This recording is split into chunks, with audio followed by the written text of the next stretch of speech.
అది డిసెంబర్ 31 రాత్రి. ఊరిలోని ప్రజలందరూ నిద్రపోతున్నారు. ఒక చిన్న గ్రామం. గ్రామం చుట్టూ పొలాలు.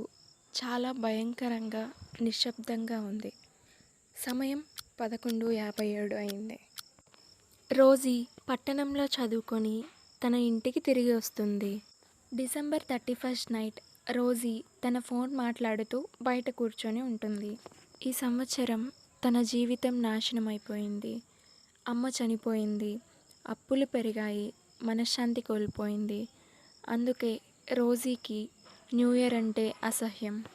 రోజీకి అప్పుడే ఊరు పెద్దలు చెప్పిన మాటలు గుర్తొస్తాయి. డిసెంబర్ 31 అర్ధరాత్రి తర్వాత ఆ శ్మశాన వైపు దారి వెళ్ళకూడదు అని గుర్తొస్తుంది. రోజీ నవ్వింది.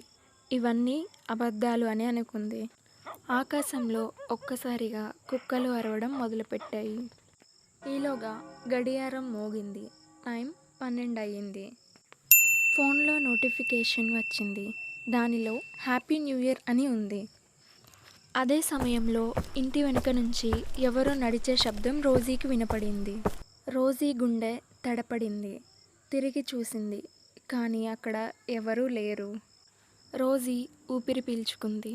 కానీ అప్పుడే ఇంటి మీదుగా ఎవరో నడుస్తున్నట్టుగా నీడ కనిపించింది. ఆ నీడ చాలా భయంకరంగా ఉంది. అది చిన్నగా రోజీ వైపు వచ్చింది. రోజీ గట్టిగా కేక పెట్టింది. కానీ శబ్దం బయటికి రాలేదు. నువ్వు కొత్త సంవత్సరం కోసం ఎదురు చూసావు కదా అంటూ శబ్దం వినపడుతుంది రోజీకి. అప్పుడే రోజీ చెవులో మేము కూడా ఎదురు చూస్తాం. ఈసారి నువ్వే మా కొత్త సంవత్సరం అంటూ వినపడుతుంది. అద్దంలో చూస్తుంది. రోజీకి తన అమ్మ కనపడుతుంది. మళ్ళీ రోజీకి ఎంతో భయంకరమైన దయ్యం రూపంలో కనిపిస్తుంది. గడియారం మళ్ళీ మోగింది. టైం 12:01 అయింది. సడన్గా లైట్స్ అన్నీ ఆఫ్ అయిపోతాయి. తరువాతి రోజు ఉదయం ఊరి ప్రజలందరూ రోజీ ఇంటికి ముందుకు వస్తారు. ఊరి వాళ్ళందరూ రోజీ ఇంటి తలుపు తడతారు. తలుపు లోపల నుంచి తెరుచుకుంది. కానీ ఇంటి లోపల ఎవరూ లేరు.